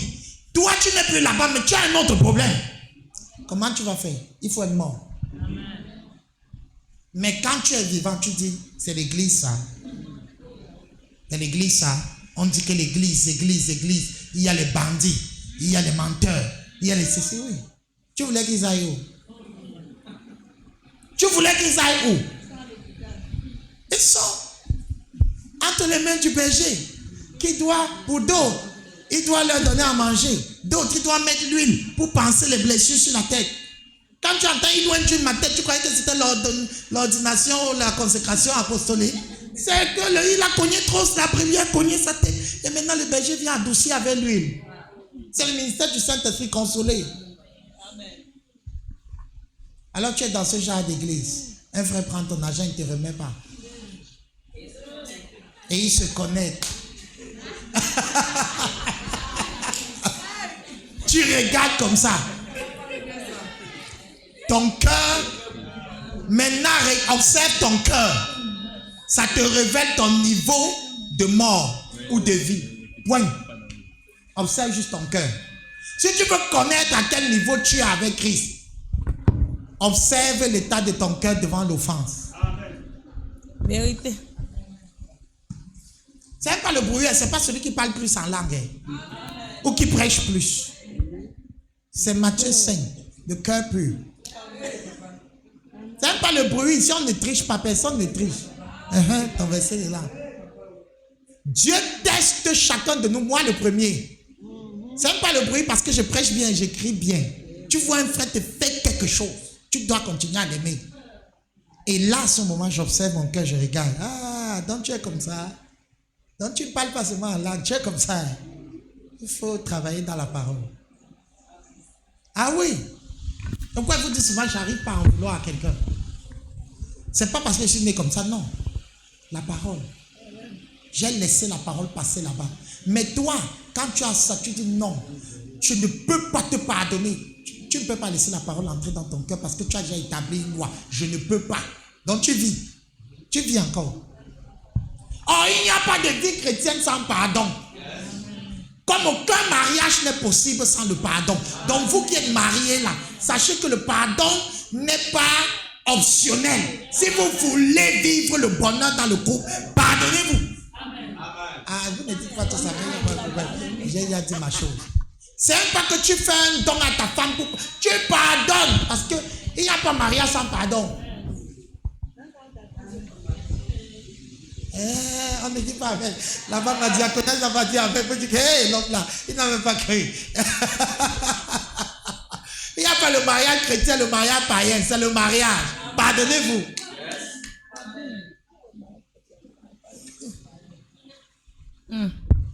Oui, micro, oui, il y a ici, là-bas. Allez-y rapidement, s'il vous plaît. Bonsoir, homme de Dieu, bonsoir, Maman Cathy. Bonsoir aux éditeurs. Je bénis Dieu pour ce livre qui vient répondre à plusieurs de mes préoccupations, questions. Merci au Seigneur parce que nous sommes dans une ère où il y a beaucoup de confusion, il y a beaucoup de mélange. Étant exposé aussi à la croissance de la connaissance dans le monde, on a l'impression que les choses du monde viennent à l'église avec des colorations. Et plusieurs fois, on s'est souvent posé des questions et j'étais surprise de voir les réponses dans le livre. Premièrement, la partie où le pasteur explique ce que c'est que la mission. Je vais dire ça comme en accord avec la parole de Dieu. Ce que c'est que le juge. Je me suis retrouvée à un moment donné de ma vie où j'ai demandé plusieurs fois, même à d'autres chrétiens, leaders vraiment, qu'on connaît les icônes. Parce que j'avais ce problème de ce que, lorsque dans le monde on parle du plein potentiel, en Christ on parle de la mission de vie, le but pour lequel tu existes. Et cette confrontation venait du fait que quand je parlais de ma mission, je disais toujours chrétien. Et plusieurs fois, des hommes de Dieu m'ont dit, tu ne vas pas t'en sortir. Puisque on dit quoi, ta provision est dans ta mission. Si tu comptes seulement sur les chrétiens pour produire financièrement les choses que tu dois produire avec ta vision, tu ne vas pas t'en sortir. Et j'étais à chaque fois dérangée. Et je me demandais, est-ce que je dois changer la formulation de ma mission de vie? Ou alors, d'aucuns m'ont dit, dis juste les personnes, parce qu'en fait, il y a des justifications, et j'étais surprise de voir la clarification de cette question dans le livre, de ce que, en réalité, le juge existe pour le peuple de Dieu, d'abord. Et ça a été comme un poids qui quittait de mon âme, parce que j'étais tout le temps, j'ai été tellement tourmentée par ça que ça m'a déconnecté de beaucoup de choses en fait. Je demandais à Dieu, mais si c'est ça, moi-même je veux chercher ma vie, est-ce qu'il faut que j'abandonne, bref, beaucoup de questions qui ont été vraiment terrassées, et j'ai béni le Seigneur par rapport à ça. Et par la suite, dans le même sillage, j'ai compris qu'en fait, vraiment le pasteur est extraordinaire. Je dis tout le temps ça, tellement que ma fille même dit ça, que maman, prions pour le pasteur, parce que tellement je m'exclame, je dis, je ne sais pas, je ne veux pas m'attarder dessus, mais j'ai dit, le pasteur vraiment, c'est quelque chose de pouvoir le dire, de le ressentir, mais aussi de le vivre. J'ai toujours été dérangée par le fait que même dans l'écriture des livres, on est seulement les méthodologies du monde. Mais qu'on dise qu'il y a tout dans la Bible, mais dans certaines choses, c'est comme si on doit sortir de la Bible. Je suis particulièrement bénie de voir que Pasteur Botangaka, il écrit exclusivement inspiré de la parole de Dieu. Maintenant, que le leadership du monde se retrouve dans ça, gloire à Dieu. Mais en fait, c'est la preuve pour moi que ce que j'ai toujours vu, perçu, depuis le début de ma foi jusqu'ici, qui a été toujours combattu même par les chrétiens, est vrai. Je n'étais pas folle. Et c'est comme un accomplissement même pour moi de savoir ça et de voir ça matérialisé de la sorte. Parce que après, je pensais que c'était seulement ce que je viens d'expliquer, mais après, il a expliqué qu'en fait, la mission, c'est pour le chrétien, le peuple de Dieu d'abord, et ensuite les païens bénéficient juste pour le volet évangélisation. Vous les amenez dans le royaume. Et j'avais envie de me coucher et de dire que ma vie est finie, ça va, je n'ai plus besoin de vivre. Et c'était vraiment cette sensation lorsque tu as une révélation que tu n'avais jamais soupçonnée, et c'est comme cette paix qui m'a envahi. Parce que depuis tous les jours que je prie, que je ne prie pas, je déclare que mes cheveux repoussent. Moi, j'ai vécu l'expérience avant de lire le livre, par l'enseignement. J'ai des choses qui sont revenues, dont je me suis reconnectée de façon exponentielle. Amen. Et vraiment, merci est insuffisant. Merci est insuffisant. La deuxième chose que je voulais poser comme question, la deuxième chose que je voulais poser comme question, c'est, j'ai lu dans le livre la partie où on explique les solutions pour devenir, pour être restauré. Oui. Et gloire à Dieu, parfois on ne sait pas que le Saint-Esprit nous parle jusqu'à ce que ton pasteur dise la même chose. Okay. Et tu sens que tu écoutes la voix de Dieu, vrai. Et j'ai vu comment le pasteur expliquait, par exemple, quelqu'un qui veut restaurer sa vie de prière. Je veux rendre grâce à Dieu parce que le mois d'août, nous sommes en septembre. Le mois d'août, c'était le mois de la prière. Moi, ma vie de prière a été restaurée. Amen. Pleinement. Oui. Avec l'enseignement qui s'est passé, j'ai donc fait quelque chose semblable à l'exercice. Ça veut dire que je mettais le minuteur. Oh. Donc, quand j'ai commencé justement avec 15 minutes, après j'ai mis 1 heure, après j'ai mis 2 heures, après j'ai mis 4 heures. Sauf que j'ai eu peur que ça va me conditionner. Ça veut dire que s'il n'y a pas le minuteur, je ne peux pas atteindre ces objectifs-là. Donc j'ai arrêté. Et je me suis efforcée, je me suis éprouvée à rester dans la prière sans minuteur, 2 heures, en fait, surtout les longues prières. Et maintenant, je voulais demander, est-ce que c'est mauvais de faire ça? C'est-à-dire qu'à chaque fois que tu veux prier, tu dois mettre un minuteur pour que ça sonne et te dise que bon, voilà 4 heures, voilà 2 heures. Okay. Deuxième question dans ça, est-ce que à ne pas le... Parce que quand j'ai aussi arrêté de faire le minuteur et que je fais 4 ou 3 heures la prière, je sens que je suis éprouvée. J'ai des listes... Bon, c'est vrai, ça me fait penser aux gens pour penser à leur sujet des prières aussi. Parce que je me dis, je dois occuper le temps. Mais je me dis, mais est-ce que c'est ça vraiment la prière? Et la dernière chose que je voulais dire... La dernière chose que je voulais dire, c'est que... Parce que vraiment, tu es la preuve que on n'amène pas pour gagner le monde, on ne va pas avec le système du monde, mais on va avec le système du royaume de Dieu. Vraiment, merci beaucoup. Wow, merci. C'est vrai, aujourd'hui, on dilue beaucoup, même quand on voit les chrétiens, influenceurs et tout. Ils ne nous montrent pas qu'ils sont chrétiens. C'est comme si... Il faut utiliser forcément les codes du monde pour accomplir nos choses. Bon, gloire à Dieu que tu aies vu ça. Moi, je suis essentiellement royaume. Je ne veux que le royaume, essentiellement. parce que je crois que la parole est suffisante. Aujourd'hui, est-ce que vous avez remarqué que les pasteurs ont réussi à nous faire comprendre aujourd'hui qu'il y a d'autres livres qu'on doit ajouter à la parole? Et des pasteurs de renom sont en train de sortir cette ineptie. Donc Dieu n'était pas suffisamment puissant pour garder l'intégrité de ce qu'il voulait qu'on ait comme sa parole. Alors quand on te dit ça, quand on commence à te dire ça, tu commences à relativiser les Saintes Écritures. Alors moi, je suis de ceux qui croient que la Bible ne contient... Pour moi, la Bible, ce n'est pas que la Bible contient la parole de Dieu. La Bible est la parole de Dieu. Amen. Dis Amen. Amen. Ah oui, parce qu'on est devenu fort en théologie. Très fort. Pour atténuer les choses.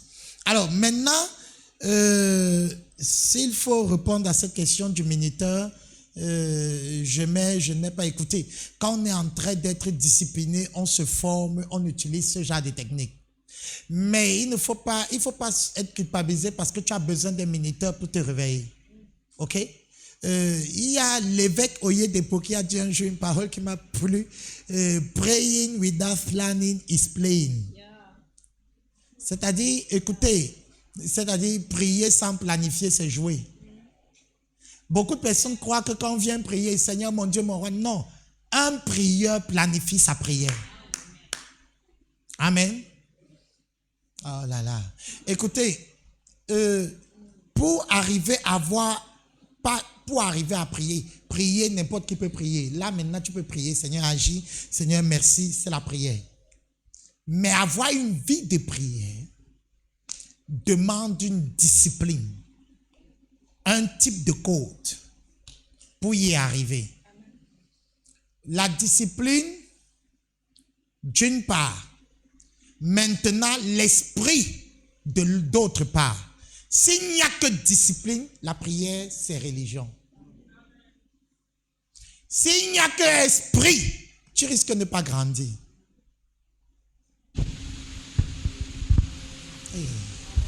Il faut associer la discipline et l'esprit.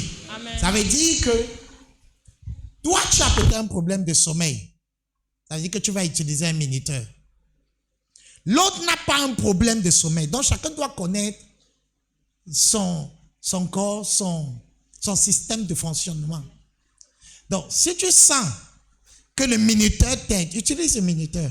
Mais je t'assure, à force d'exercer ton corps à la prière, parce que le truc, s'il n'aime pas prier, mais quand il va commencer à suivre le mouvement de l'esprit, tu vas plus me poser la question s'il faut le minuteur ou pas le minuteur, parce que à un moment donné maintenant, moi, comment j'ai commencé? Je priais toutes les nuits.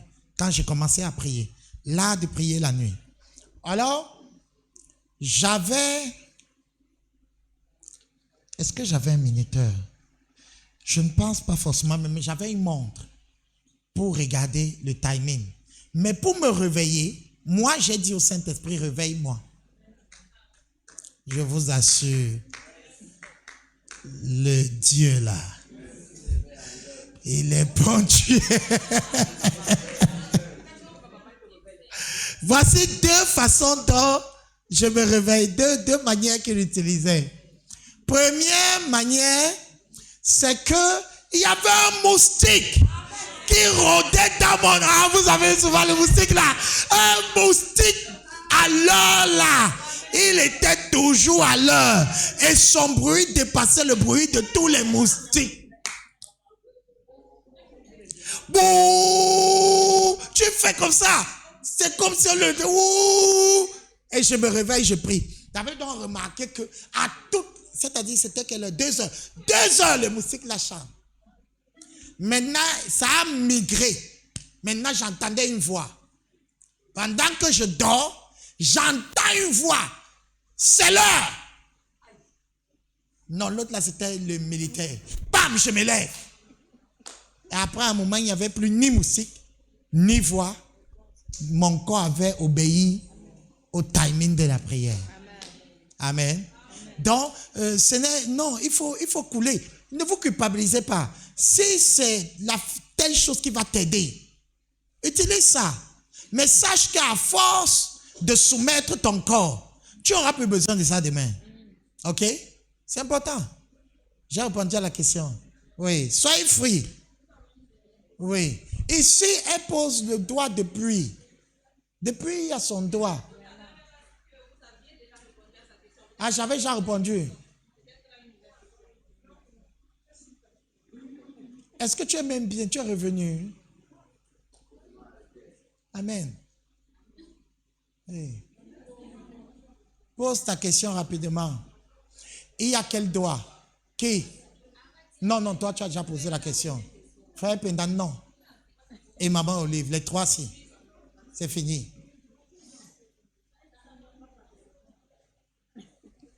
N'insiste pas. On ne va pas dormir ici. Vas-y, je vais relayer. Qui a permis à ce que vraiment je puisse acheter ce livre. Parce que ce livre est vraiment béni. Et dès lors où j'ai acheté ce livre, ça a commencé à manifester sa puissance dans ma vie parce que je ne suis même pas encore arrivée dans les pages de ce livre en profondeur. Je suis seulement au début du livre, mais commence à manifester. Puisque depuis hier, nous étions ici en prière, j'étais d'abord mal en point. Le ventre me faisait tellement mal.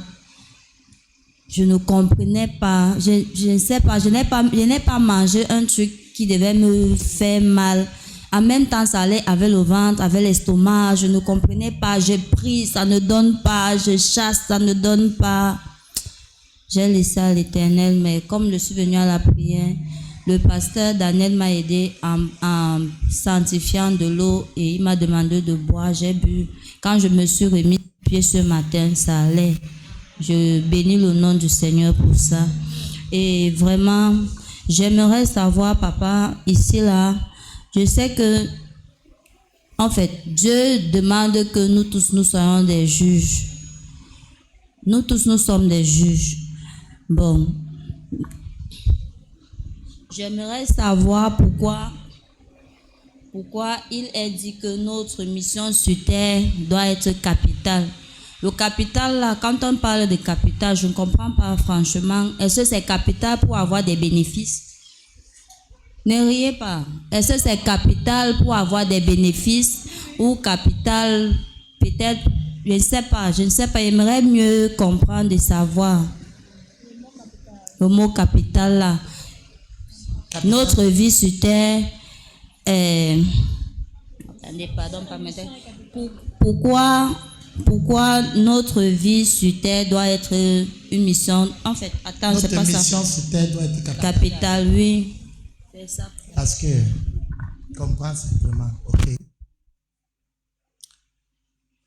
Tu connais les voitures, non? Aucune voiture n'est conçue sans un objectif. Il y a les voitures de course. Tu connais ma voiture basse là. Tu as vu ça? Très bas, comme les voitures de course. Il y a aussi les 4x4. Celui qui conçoit le 4x4 a une idée en tête, différente de celui qui conçoit la voiture de course basse. Alors, c'est quand la voiture, le 4x4 c'est pour les mauvaises routes. C'est quand il est dans les campagnes ou dans les mauvaises routes qu'il atteint son but. Ok? Quand il faut faire la course, on ne compte pas sur lui. Quand on parle de la mission sur terre capitale, ça veut dire que tout ce que tu fais, si ce n'est pas dans le cadre de ta mission, tu as un échec. Tu comprends? Dieu ne t'a pas créé pour venir sur la terre. Il t'a créé pour venir sur la terre pour un but. Donc le jour où tu découvres ton but et tu l'appliques, tu as un sens à ta vie. Tu n'as pas été créé pour venir ici à l'église, tu t'assois, j'enseigne. C'est l'échec. Tu as été créé pour venir ici et il y a un but. Peut-être auprès des orphelins, auprès des veuves. C'est quand tu as accompli ça que ta vie a un sens. C'est capital parce que ça donne la gloire à Dieu. Capital parce que ça te donne un sens de vie. Capital parce que ça bénit les gens. Capital parce que ça ferme la bouche de Satan. Tu as compris? Ce n'est que quand tu es dans ton but que tu existes. Oh, je viens de dire quelque chose. Pourquoi les gens qui ont beaucoup d'argent, les stars, se droguent et se suicident? L'absence du but.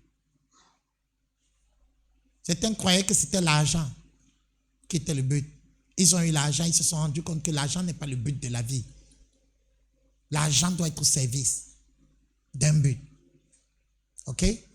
Quand tu découvres le but de ta vie, tu es épanoui. C'est capital. Tout est autour du but. Ok? Suivant. Merci, papa. Alors, la Bible dit de Samson qu'il était un juge. Et quand je regarde tous les juges qui étaient à l'époque avant lui ou bien jusqu'à son ère, je me rends compte que Samson était l'un des juges qui a agi seul. Qui a agi vraiment seul. Il n'était pas entouré des personnes et quoi qu'ayant l'instruction, ou bien alors quoi qu'ayant reçu la mission de délivrer le peuple.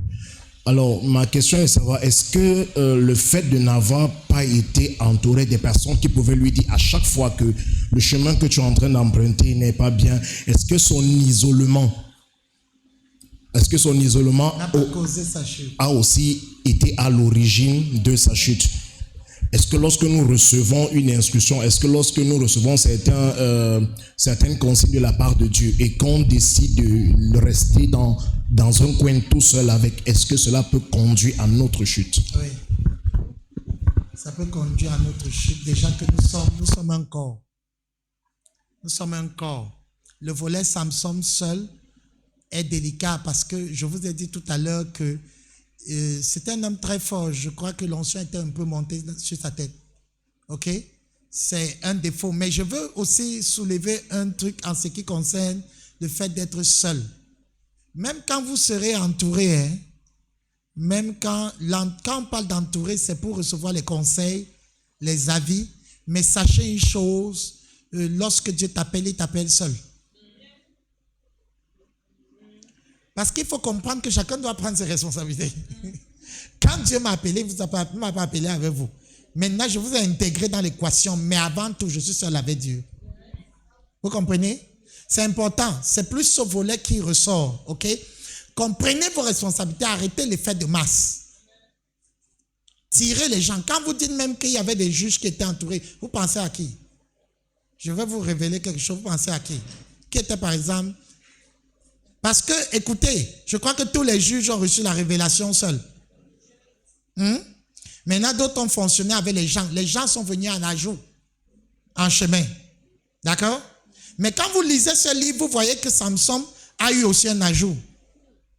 Une main qu'il a tenue. J'ai ressorti ça dans le livre. C'est pourquoi il faut lire. C'est une main qui lui a permis de toucher les colonnes. Donc, il a associé des gens. Mais ce que je veux dire, vous ne trouverez pas un juge, on les a appelés en groupe.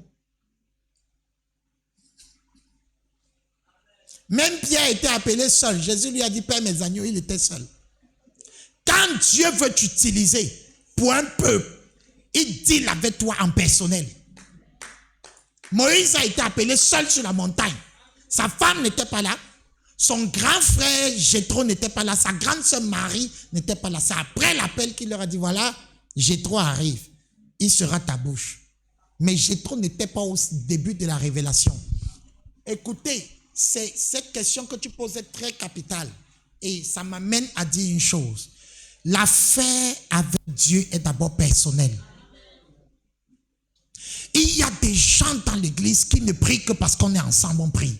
Ta vie personnelle de prière, où il y a les gens, comme ils se sont mariés, c'est toujours la dévotion. Elle-même n'a plus de vie.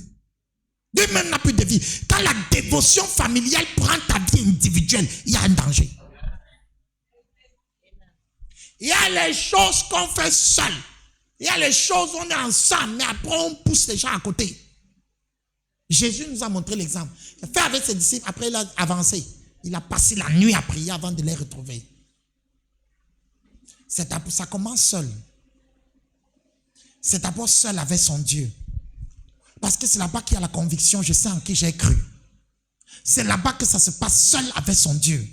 Cette affaire, c'est ça qui a amené aujourd'hui le pasteur dans l'équation.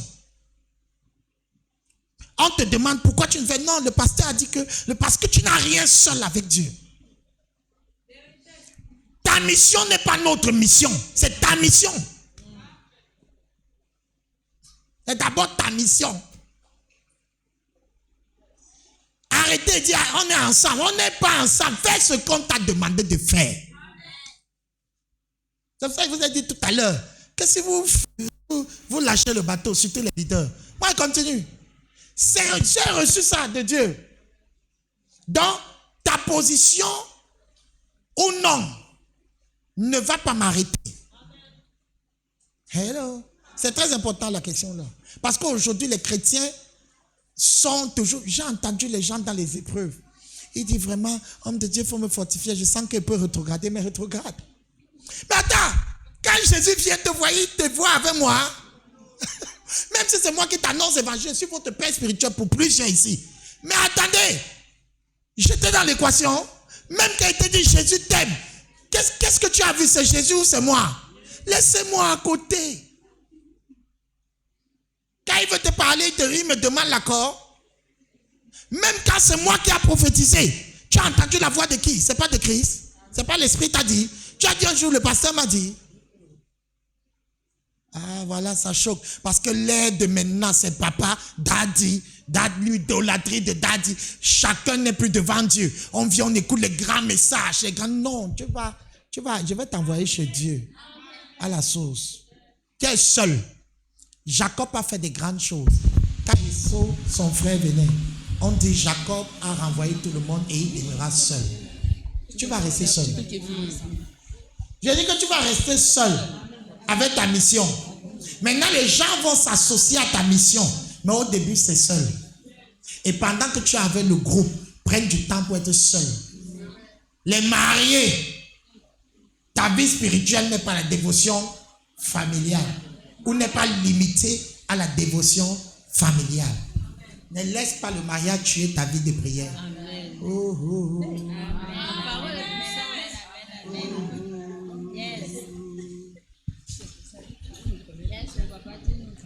Oui, maman, Amen.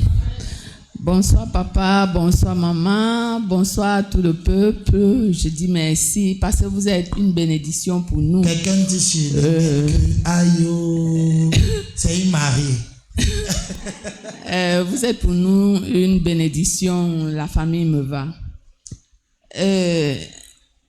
Je suis à la page 16 et je lis ici: toute personne qui doit gouverner pour le compte de Dieu possède toujours ces trois choses: la mission, l'onction et l'instruction. Mon véritable problème serait sur l'onction parce que je peux dire que je connais déjà ma mission, mon appel et que j'ai l'onction. Mais maintenant, si je n'ai pas encore reçu l'onction, est-ce que ça veut dire que je ne suis pas vraiment leader ou alors je ne suis pas juge? Okay. Ou alors l'instruction se confond dans la mission? Il se pourrait que tu aies l'onction sans savoir que tu avais l'onction. Parce que tu crois que l'onction, c'est pour faire tomber les gens. L'onction, c'est pour être effectif. C'est la capacité que Dieu te donne pour accomplir cette mission. Tu crois que tu as accompli ta mission? Oui, papa, je crois que j'ai accompli ma mission. Alors, mais c'est comme si... Non, papa. C'est comme s'il me demande de faire... je voudrais faire plus, mais moi-même, je lui demande toujours de me donner encore... Maintenant, non. Tu as l'onction. Mais tu sais ce qui se passe. Parce que beaucoup ont ce problème et ils cherchent des expériences nouvelles. Ah, voilà, elle est partie encore. Alors que je suis en train de parler de ces choses. Beaucoup ont ce problème parce qu'ils cherchent des expériences nouvelles. On vous a fait croire que l'onction, ça fait forcément vibrer et ça fait trembler, ça fait... Non, les gens tombent tout le temps, les gens vibrent et ils ne font pas effectif parce qu'ils n'utilisent pas. Écoutez, l'onction, c'est comme, je vais illustrer comment, c'est comme, il y a un grand feu et il y a de l'huile à l'intérieur. plus dur n'est pas d'avoir de l'huile dans le fût. Le plus dur est de faire en sorte que l'huile soit disponible pour le besoin. Dans le canal, le petit tuyau par lequel passe l'onction doit être libéré pour que ça serve. Le problème est dans le suivant. Est-ce que tu permets que ça coule? Par ton mindset. Est-ce que tu crois même que Dieu peut faire quelque chose avec toi? 2, par l'exercice. Tu crois que tu t'assois comme ça, l'onction se manifeste? Les guérisons que j'ai opérées par la grâce de Dieu, c'est que j'étais sur le terrain, c'est venu à moi, ça a défié et j'ai relâché la grâce. Tu crois que ça va venir? Tu n'es pas sous le choc. Plusieurs personnes tombent à l'église, parlent en langue, mais ne partent pas au quartier prêcher l'évangile. Tu ne sauras jamais que tu es loin. Jusqu'au jour où tu te trouves sur le terrain. Le problème n'est pas d'avoir l'onction, le problème est de le manifester. Tu n'es pas là où ça doit se manifester. Si on te teste, on verra qu'il y a l'onction. Et l'onction, c'est dans le service. Tu ne sais pas. Tu es à la maison, tu dors. Tu dis que Seigneur, ouais, moi, je veux une nouvelle dimension. Est-ce que tu t'es positionné là où une nouvelle dimension peut se produire? C'est ça la question. Il y en a ici, ils peuvent ressusciter les morts. Ils peuvent lever les paralytiques. Mais tu fuis tous les paralytiques qui viennent devant toi. Tu ne sais pas que tu es roi. Il y en a dans le domaine des finances, ils sont loin, mais ils ne sont pas positionnés. Là où ça doit se passer, toujours à la maison, paresseux, dormant. Ils ne sortent pas avec un plateau ou avec un ceci. Il n'est pas sur le marché. Tu ne sauras jamais que tu es loin. Ton onction stagne. L'onction est pour la mission. C'est pour ceux qui doivent être témoins. Tu es assis à la maison. Tu ne fous rien. Le dimanche soir, qu'est-ce qui t'a empêché d'avoir un programme d'évangélisation personnelle? Quand on finit le culte, tu marches au quartier, tu prêches. Tu ne sauras jamais que tu es loin si tu n'es pas sur le terrain. C'est quand Pierre a ouvert la porte, après la Pentecôte, qu'il a confirmé qu'il était loin. Il a parlé. 3000 personnes ont cru. Ça s'appelle l'onction. L'onction, quand quelqu'un est loin, il est effectif. On voit les résultats. Et toi, quand tu reçois, à l'église où le culte était puissant, tu rentres la bouche fermée, même dans le taxi, tu ne parles à personne. Non! Parce que tu crois que c'est ce que tu vas dire qui va convaincre les gens. Tu ne sais pas que quand on est loin, même si on prend la mâchoire, on dit seulement, Jésus vous aime. Quelqu'un te dit, tu fais les cultes où je veux aussi ce Jésus. Ça s'appelle l'onction. Il se pourrait que tu es loin, je te vois parler en langue tout le temps. Tout le temps, ça se renouvelle. Qui nous a même trompés? Donc, vous croyez que c'était pour parler en langue? Vous croyez que c'était seulement... Je sens. Regarde comment l'onction te saisit. Rentre, tu prêches l'évangile aux gens.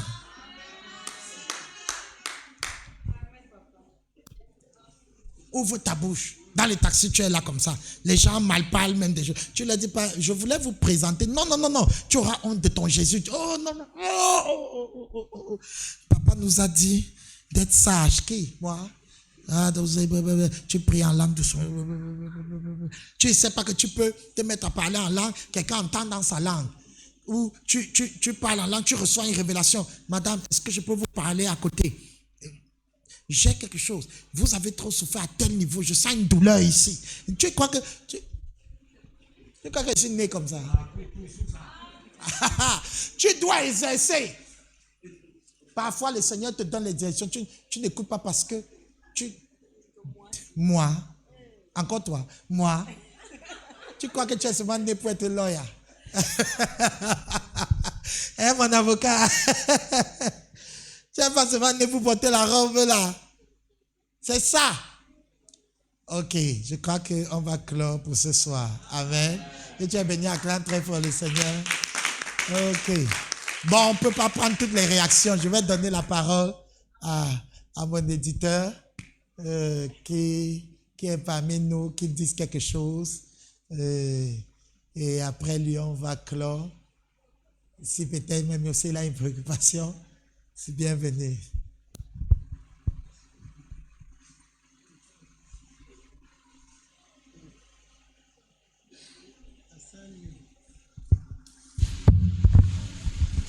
Merci beaucoup. Donc, moi, j'apprécie. Je l'ai dit dans mes remarques. Il y a très peu de messages. La littérature d'édification manque beaucoup en français.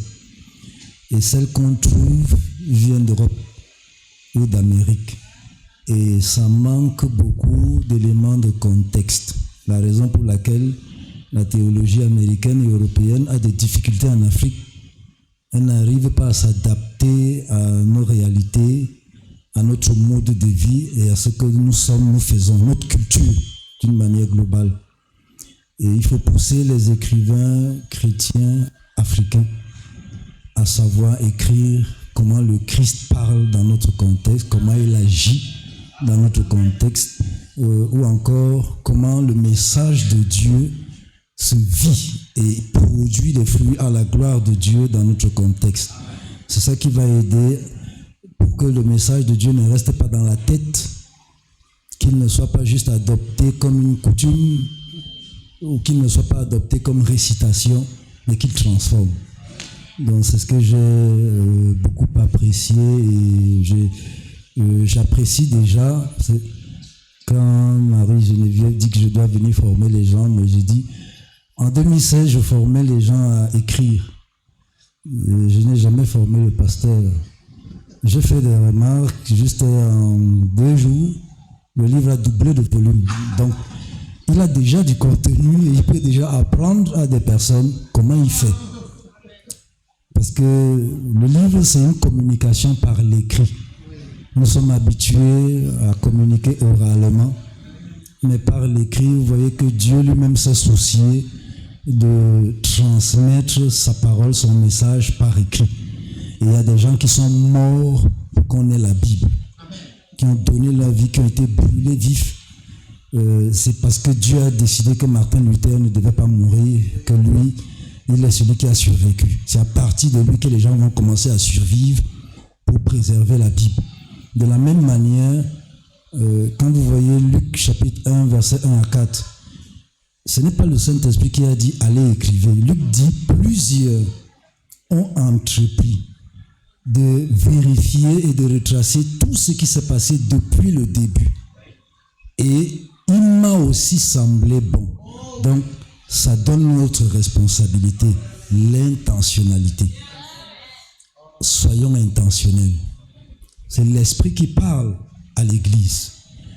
Et on écoute, on est secoué par l'onction, quelques semaines après ça diminue, quelques mois après, il y a quelques personnes qui se souviennent, 1 an, 2 ans plus tard, ce n'est que celui qui a écrit dans son cahier qui peut se souvenir.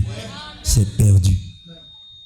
Mais vous voyez, Luc, c'était pour un seul chrétien, le très excellent Théophile.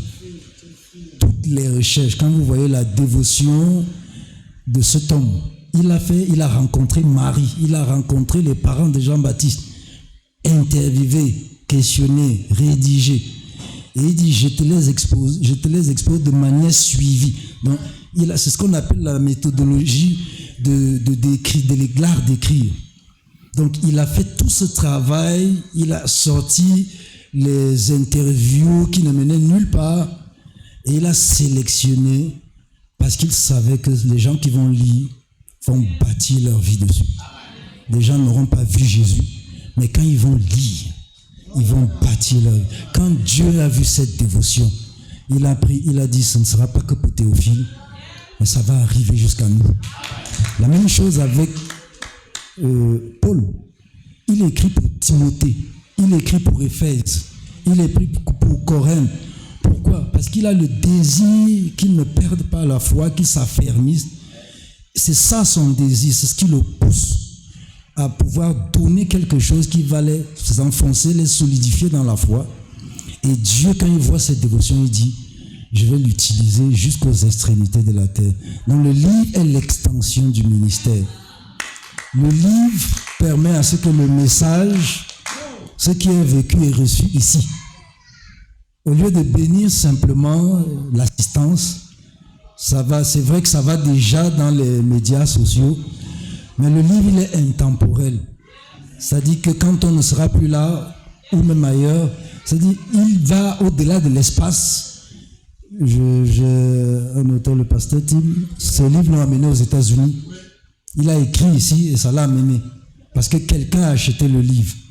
Donc, de la même manière, le livre a la capacité de véhiculer le message parce que c'est le message de Dieu. Donc, je dis déjà merci parce que ce n'est pas évident de voir des personnes qui se mettent à part pour le faire. Et merci de le faire. Ça, c'est mon souci, que les chrétiens écrivent sur tous les domaines. Sur la politique, sur l'économie, sur la famille.